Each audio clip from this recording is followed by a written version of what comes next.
un niveau extrêmeur élevé. Il est reparti de la question fondamentale, civilisationnelle, planétaire, il est reparti de la question de notre rapport à la Terre. Donc il a eu une approche philosophique et je crois qu'en politique, il n'y a aucune honte. Cette mode du pragmatisme est assez détestable, elle nous éloigne au fond de la réalité.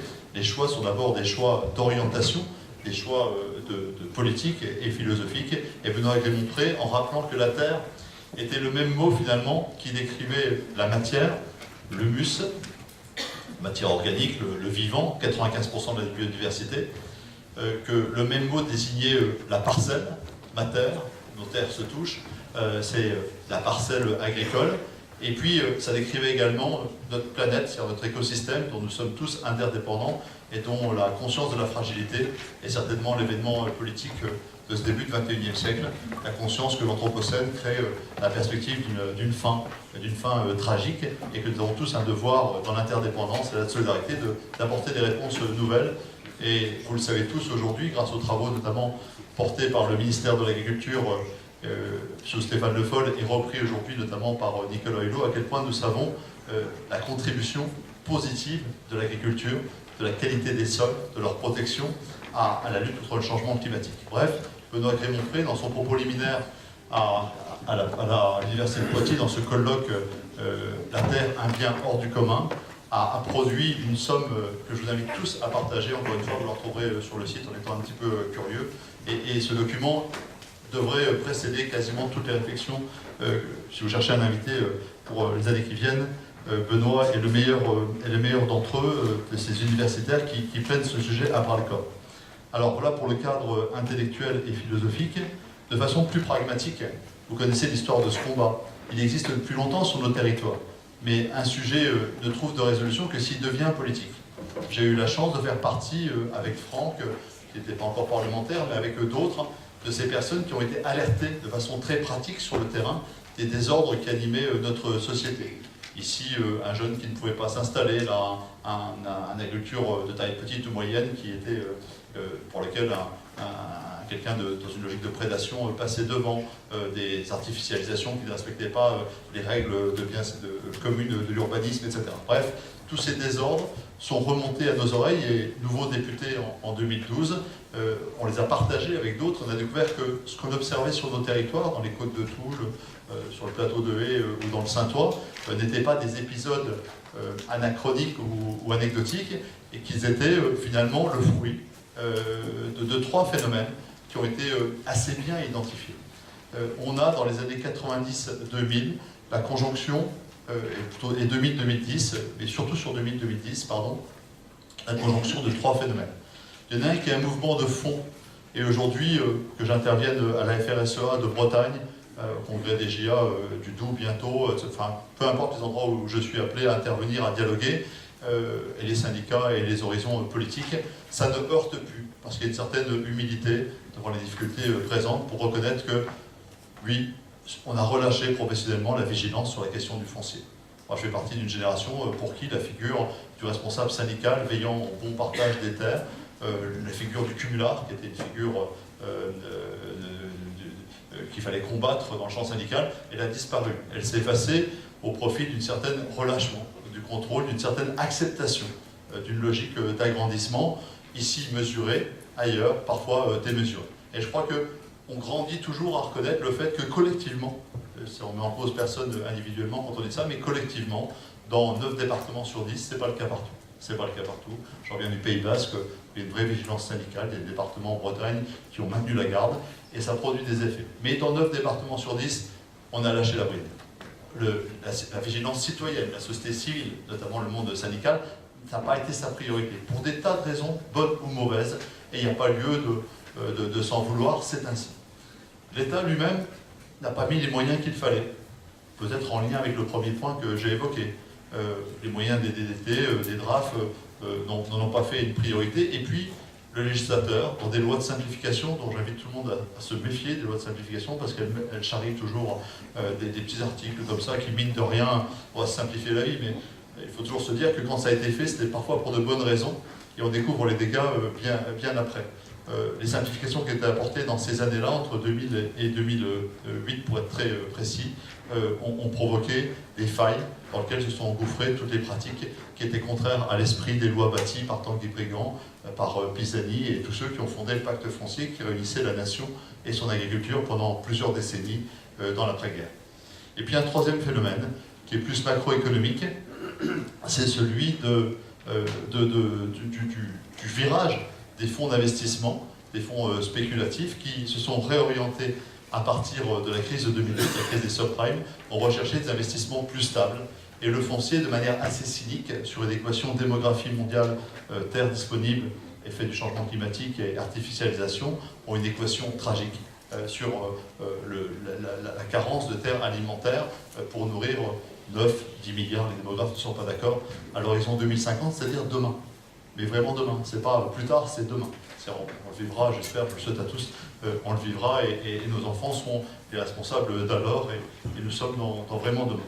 Donc un réinvestissement de ces fonds spéculatifs, d'abord dans les pays en voie de développement, mais en Europe également, en Europe orientale, et puis les premiers signes arrivent en Europe occidentale avec l'Allemagne ici, la France, sur des épisodes qui ont suscité beaucoup d'émoi, vous le savez, mais je le dis très souvent, les investisseurs chinois ont été des lanceurs d'alerte. Ils ont été quelque part l'arbre qui a révélé la forêt. C'est l'arbre qui révèle la forêt parce que les chiffres de l'Observatoire de la FN Safer, qui sont toujours excellents de clarté et de pédagogie, nous disent qu'on est de l'ordre de 1%, Emmanuel, d'investissement étranger. Par contre, on est sur une démarche exponentielle. Il y a deux hypothèses qui disent finalement c'est une opération de marketing sur du pain français, c'est anecdotique. D'autres disent que c'est comme la route de la soie. C'est une stratégie délibérée d'achat d'infrastructures et de structures de production de la part de la Chine. C'est pas la Chine, ça sera un autre pays. Bref, c'est un phénomène massif et structurel. D'autres disent qu'il est épisodique. Moi, je préfère être prudent et considérer l'hypothèse la plus grave comme pour la retenir et prendre au sérieux cette menace d'une dépossession nationale. Et je pense que cette question du rapport de la nation à la terre, qui est une question, il ne faut pas avoir peur du mot, d'identité, je préfère que ce soit les républicains qui la traitent que de le laisser aux extrémistes. Donc je pense qu'il vaut mieux la poser dans le champ républicain, que ce soit de droite, de gauche, en marche, peu importe. C'est à nous de la traiter. Il ne faut surtout pas que cette perte de repères et ce vertige qui fait que le sol de notre pays pourrait appartenir à d'autres que des habitants et citoyens de ce pays soit posé par des extrémistes. Encore une fois, il faut la traiter et la mettre sur la table en disant mais qu'est-ce qu'on veut, qu'est-ce qu'on veut faire. Vous savez que toutes ces questions-là ont fait l'objet d'un volet par l'influence d'une proposition de loi que j'avais portée avec d'autres collègues dans la loi d'avenir agricole. Un volet qui avait été plutôt vertueux et salué par la profession, mais dont nous savions dès le départ qu'il était insuffisant, notamment sur un point précis, le phénomène sociétaire, qui est la voie de distraction de l'esprit de la loi, et qui est, vous connaissez tous, si je parle des experts, donc je ne vais pas décrire ce qu'est le phénomène sociétaire en la matière, mais l'incapacité à intervenir autrement qu'à 100% des parts sociales, et dans des conditions encore un peu parfois ubuesques, à limiter très fortement les perspectives ouvertes dans la loi d'avenir agricole, qui a apporté par contre des solutions intéressantes en matière de démembrement juridique et du phénomène de double installation des jeunes agriculteurs, que les jeunes agriculteurs au niveau national, et là je salue le courage de Jérémy de Serle et de ses prédécesseurs, ont le courage de condamner, alors qu'ils ont été les principaux acteurs dans sa mise en œuvre. Je m'installe en dehors du père, parce que mon père c'est moi et moi c'est moi, c'est lui et moi c'est moi, et puis ensuite je reprends la ferme du père parce que c'est mon père. Vous connaissez cette formule, et les GIA nous ont donné des instruments juridiques pour permettre de corriger ce phénomène d'agrandissement, comme le démembrement juridique, on a fait ça. Mais on n'a pas touché au phénomène sociétaire parce qu'il était lié à un blocage constitutionnel, j'y reviendrai à la fin de mon propos dans quelques instants. Donc on a progressé, et à chaque étape il faut saluer le fait qu'on a gagné en solidité juridique, en capacité à maîtriser à nouveau ce champ du foncier. Et c'est l'affaire des Chinois dans l'Allier qui nous a permis, avec l'émotion que ça a suscité, de réunir à nouveau, comme nous l'avons fait plusieurs fois à l'Assemblée, Manuel pour la FN Safer, la PCA, les syndicats dans leur diversité, et de refaire ce bloc de la société civile et de chercher ensemble des solutions. Et là, puisqu'il y avait cette émotion populaire, le ministre a accepté de chercher avec nous des solutions. Et nous avons inventé sur les propositions croisées sur un salon au salon de l'agriculture, la proposition d'Emmanuel a pris corps, celle d'une séparation des biens fonciers dans les sociétés pour ne pas les mêler aux autres biens mobiliers, donc créer un compartiment du foncier qui n'est pas mêlé aux autres biens intérieurs du phénomène sociétaire, et d'autre part, oser, une capacité de préemption sur ce phénomène sociétaire plus important. La sanction est tombée, cette loi qui d'abord était dans Sapin 2 et qui a été jugée hors sujet, j'ai du mal à comprendre pourquoi, toujours par les juges constitutionnels, a été déposée in extremis. Ça a été l'avant-dernière loi votée par la précédente mandature. Elle a été à l'unanimité dans une certaine indifférence, sinon que 60 députés, je ne vais pas avoir la cruauté de rappeler pourquoi, qui, comment, 60 députés ont fait une saisine au Conseil constitutionnel qui a considéré que c'était une atteinte à la liberté d'entreprendre et au droit de propriété, au droit des sociétés, et donc elle a retoqué une partie des dispositions, et quand, encore une fois, l'édifice est fragilisé, c'est l'ensemble qui est fragilisé. Donc nous en étions là. Et lorsque nouveau monde, nouvelle élection, nouvelle majorité, immédiatement, dès le mois de juillet, on a reconstitué avec les anciens qui avaient connu ce combat, quelle que soit leur formation politique. Je salue ici Bertrand Pancher dans la Meuse pour prendre les locaux de l'Étape, pour l'UDI, je pourrais citer les communistes, il y a eu des gens de tous horizons qui ont ensemble redéposé une tribune parue dans la France agricole et qui était une adresse au ministre de l'Agriculture qui disait on ne peut pas baisser les bras. C'est pas parce que le Conseil constitutionnel a dit que ce qu'on avait fait était non constitutionnel qu'on allait laisser faire les désordres et laisser la démesure s'installer dans notre territoire. Donc, mais plutôt que de faire des nouvelles propositions législatives très pointues à nouveau et qui étaient peut-être vouées à l'échec, on a demandé le temps d'une mission. Et on a obtenu de la Commission des affaires économiques, je salue la majorité à l'Assemblée nationale, qui, dans un geste d'ouverture, a accepté que ce projet qui venait de l'ancienne mandature soit repris au compte de la nouvelle majorité. Elle se retrouvait co-rapporteur avec Anne-Laurence Petel, députée En Marche des Bouches-du-Rhône, et sous la présidence très amicale et très bienveillante et très efficiente de Jean-Bernard Sempastou, député c'est des Pyrénées-Atlantiques, En Marche également, à la tête d'une mission qui compose une quinzaine de membres, qui aujourd'hui circule en France. Elle sera en Meurthe-et-Moselle lundi. On était à Pau encore jusque hier soir. J'étais à Tarbes. En bref, on circule beaucoup. On doit aller en Italie, on doit aller à Bruxelles, bien sûr, parce qu'il y a une commission, il y a un rapport d'une députée très intéressant sur la perspective d'une directive européenne en la matière. Bref, on est en audition, une centaine, des déplacements, et en train de faire un travail. Alors, je vais vous dire un mot de ce travail, sans encore une fois trahir aucun secret. D'abord, cette mission, elle a le sentiment un petit peu d'une sorte de vertige. Parce que plus on creuse le sujet, et plus on mesure à quel point c'est des questions qui ne sont pas des questions techniques, mais c'est des questions civilisationnelles. Quel est notre rapport à la Terre, notre rapport aux autres, notre rapport au partage, notre rapport aux perspectives quasi anthropologiques que j'ai décrites tout à l'heure. Ce n'est pas qu'une question de souveraineté alimentaire, c'est également une question de changement climatique, c'est une question de biodiversité, c'est une question de civilisation rurale. Donc on découvre la portée du sujet, on découvre sa complexité, à quel point il touche aux racines du droit, la question de la propriété, c'est des questions, et la liberté d'entreprise, c'est des fondamentaux qui constituent notre société, et on n'y touche pas de façon sans trembler, et bien évidemment. Et puis, nous découvrons l'ampleur de la menace. C'est-à-dire qu'à côté du phénomène sociétaire qui a été parfaitement décrit, qui aujourd'hui est important dans le monde agricole, il y a un autre phénomène aussi important que la concentration de la propriété qui ne passe pas par la case contrôle de structure et qui échappe à la préemption des affaires. Il y a un autre phénomène qui est massif, c'est celui de l'agriculture déléguée. Et c'est ce que des intellectuels appellent désormais la concentration, non pas de la propriété, mais la concentration productive.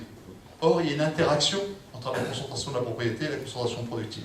Celui qui concentre la capacité productive par des entreprises de travaux agricoles, en Occitanie, pour 300 €, clé en main, on s'occupe de tout.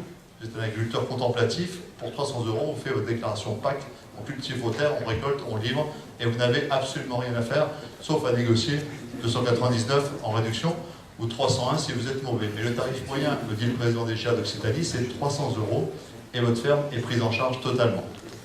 C'est ébranle profondément tout le modèle de l'agriculture coopérative, familiale, à taille humaine, l'agriculture de l'homme qui travaille, qui décide et qui est en partie propriétaire de son bien, qui est maître de son destin. Le modèle agricole français est profondément ébranlé, pas seulement par l'accaparement des terres et des entreprises démesurées, il l'est également par ce phénomène de concentration productive. Et ça, ce phénomène-là, pour avoir été invité du congrès des fermiers de la FNSEA à Lyon il y a quelques mois, il est le phénomène certainement au moins aussi important que celui de l'accaparement des terres. Autrement dit, quand je parle de vertige, c'est que lorsqu'on tire le fil, c'est très important. Vertige également parce que, à l'invitation de la Commission du développement durable, et pour éviter une mission de plus, et peut-être un rapport qui terminerait sur une étagère, on a rajouté la question de l'artificialisation des terres.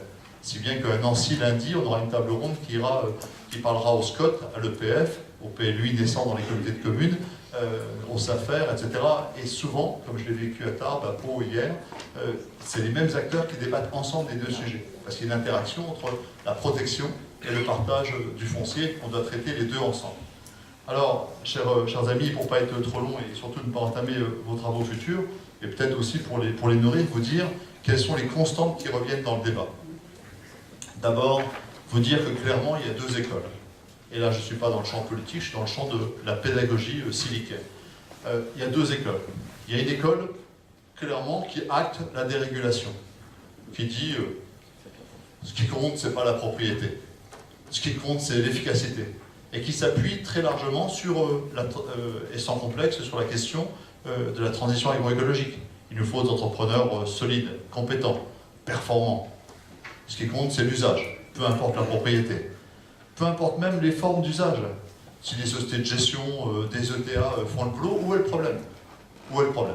Il y a une autre école, régulatrice, qui dit qu'à instrument constant, on n'y arrivera pas, mais qu'il faut retrouver l'esprit de Tanguy Brigand, de Pisani, et inventer pour le XXIe siècle de nouvelles régulations.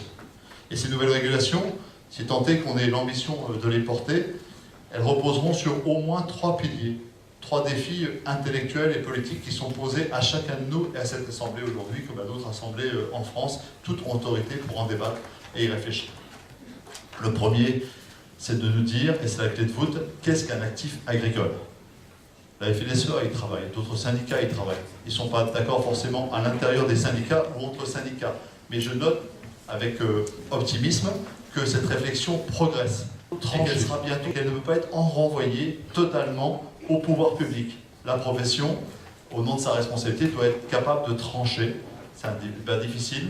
Est-ce que être paysan, être un entrepreneur en milieu rural, c'est d'abord être sur les produits agricoles ou être multi-activité à un point qu'on confondrait tout? C'est une piste ouverte par certains de mettre la création d'entrepreneuriat rural dans une acceptation très large, ce qui permettrait toutes les confusions, ou de rester sur une dominante agricole dans la définition du métier de paysan, production de biens alimentaires, de matières premières alimentaires ou de première transformation. Deux, est-ce qu'on considère qu'être actif agricole, c'est travailler et décider sur la ferme? C'est vraiment les questions qu'il va falloir trancher. Elles sont capitales pour la suite, y compris pour utiliser le levier de la PAC, le cas échéant, avec une subsidiarité qui est condamnable parce qu'elle pourrait donner lieu à une renationalisation de la PAC, ça serait un désastre à l'échelle européenne et pour la France en particulier, mais qui néanmoins, dans le cadre d'une enveloppe protégée, peuvent nous donner des marges de manœuvre pour, ici du plafonnement, ici une dégressivité, réorienter vers l'actif agricole, si tant est qu'on les définit clairement et qu'éventuellement on puisse en prendre en compte le caractère du salarié, si tant est qu'il est à temps plein, qualifié, etc. Deuxième élément, c'est que nous ne pourrons pas travailler, une fois qu'on aura défini le statut de l'actif, à instrument constant. Première évidence, nous avons deux sujets, un qui paraît minuscule mais qui est énorme, je le disais à l'instant à Emmanuel, dans les Pays Basques, mais ça commence à venir ailleurs. Ce n'est pas un problème majeur.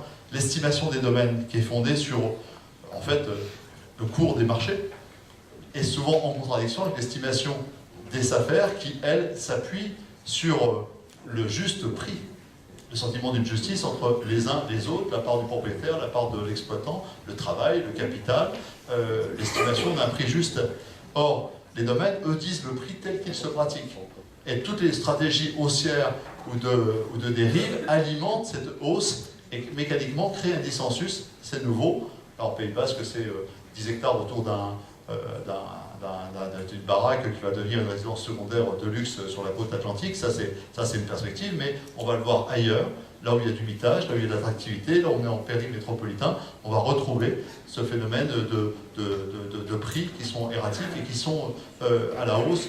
Donc cette question très pratique, est-ce qu'on doit faire le prix des domaines demain ou le prix des terres plutôt sur la base du fermage qui est le calcul fabriqué avec les syndicats du juste prix entre le capital et le travail, ou est-ce qu'on doit suivre le cours des marchés? Ça, c'est des questions qu'on va devoir trancher lorsqu'on va fabriquer une loi. C'est pas anodin.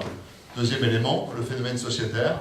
On ne pourra pas renoncer à constitution égale ou à constitution changée, à changer la loi, parce que c'est pas possible qu'on dise à certains vous allez être contrôlés dès que vous allez avoir 10 hectares de dépassement, et puis que d'autres triplent de surface sans qu'on puisse rien dire et dans l'innocence. C'est un scandale qui ne pourra pas résister au bon sens. Et à ce sujet, je vous invite à découvrir la proposition qui s'appuie en partie sur cette question-là, que je formule. J'ai déposé aujourd'hui un amendement avec des députés de toute sensibilité, et au nom de mon groupe politique, mais avec des députés de tous horizons, pour qu'on change la Constitution et qu'on apporte des limitations à la liberté d'entreprise et à la liberté de propriété quand le bien commun est en cause.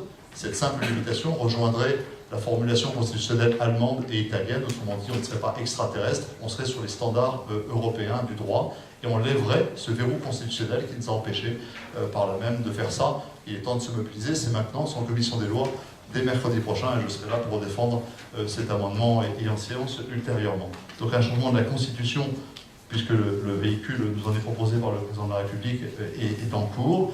Et puis, dernier point, la grande question qui court, c'est est-ce que nous pourrons, avec ces nouveaux instruments législatifs, si tant est qu'on les vote, continuer avec les mêmes institutions. Nous avons d'un côté des instruments de régulation du foncier, la SAFER, les EPF. Nous avons un contrôle des structures incarné par l'État et géré de manière collégiale. Nous avons une montée en puissance des régions. Nous avons une montée en puissance des communautés de communes.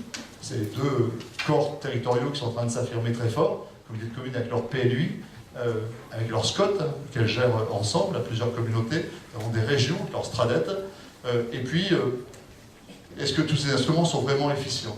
Alors, des idées courtes. Moi, je n'ai aucune opinion. Je dis simplement l'état des réflexions. Est-ce qu'il ne faut pas imaginer la création d'une autorité du foncier regroupant une partie de ses forces, ayant la capacité à réguler le marché, si c'est vraiment un enjeu capital pour l'avenir de l'agriculture et de notre société, alors il faut se doter d'une autorité publique qui ne nie rien de l'agilité et des savoirs actuellement en œuvre, mais qui les renforce et les additionne de manière plus puissante. C'est une hypothèse. Et tout court, meilleure coordination avec les EPF, c'est déjà en cours ici et on peut le saluer, partout c'est en train de se faire.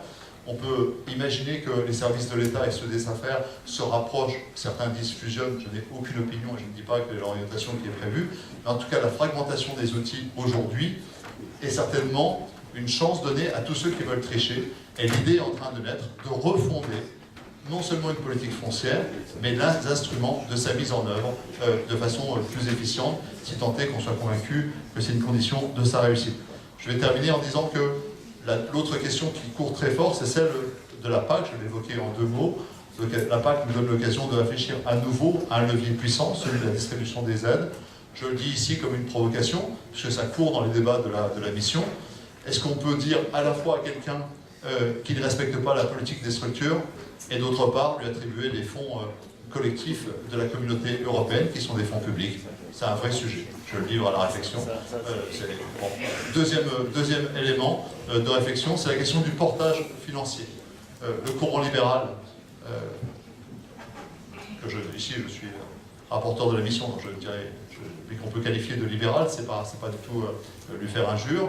Le courant libéral dit que peu importe le portage et que toutes les sources de financement sont bienvenues. Moi, j'ai une petite réserve en me disant que la propriété dans le long cours et la nature du portage influent l'usage et changent le paysage. Donc aujourd'hui, ce qui est en train de se réfléchir, on en a eu des témoignages dans le sud de la France, Occitanie et Nouvelle-Aquitaine, c'est des scénarios où la puissance publique, avec des taxes affectées, avec des moyens spéciaux, que n'ont pas les SAFER aujourd'hui, on peut le regretter profondément. Enfin, je regrette profondément qu'on n'ait pas les moyens de la politique dévolue aux SAFER donnée par la puissance publique sous forme d'une ressource fiscale ou de dotation de la puissance publique. En tout cas, la capacité publique, celle des collectivités et celle des citoyens, à côté du pôle du patrimoine familial, si tant est qu'il soit régulé et qu'il ne dérive pas, moi, je crois que vraiment la propriété familiale transmise, partagée, réunifiée est un profond facteur de stabilité du paysage rural et une chance pour l'agriculture.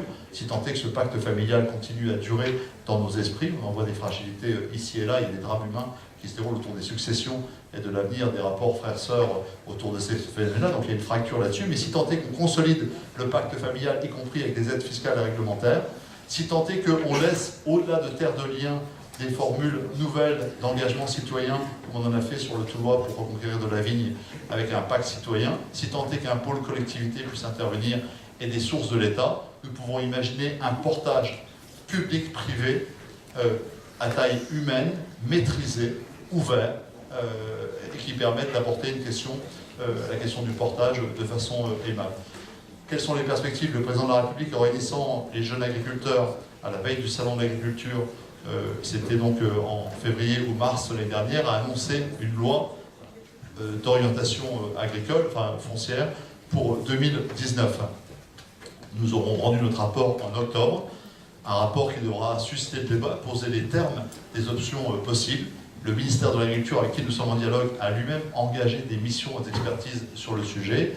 Des rencontres ont lieu prochainement. On doit rencontrer la conseillère de l'Élysée pour parler de ces sujets-là. Ça va être l'heure du choix, un choix capital pour notre pays. Nous pensons dans la mission qu'il faut prendre le temps de faire cette loi. Ça fait des décennies qu'on n'a pas eu de loi spécifique sur le foncier. On a eu plein de lois qui, par insiste, parlaient du foncier, mais une loi sur le foncier, on n'en a pas eu depuis très longtemps. Donc il faut prendre le temps de la faire, mais je milite, et là je parle à titre personnel, et je regrette qu'on n'ait pas réussi à le faire dans la loi Egalim, c'est que si nous annonçons une grande loi de régulation pour le XXIe siècle, dans les 2 ans qui viennent, nous devons avoir des mesures d'urgence pour éviter que tous ceux qui veulent casser notre système et spéculer sur le foncier, spéculer sur la faim dans les pays du Sud comme chez nous, soient limités dans leur capacité de prédation. Autrement dit, la préparation même d'une grande loi d'avenir sur le foncier doit prendre du temps, mais ce temps-là ne doit pas être un temps pour ceux qui sont malfaisants. Nous devons avoir des mesures d'urgence qui permettent de la préparer dans la sérénité. Je vous remercie.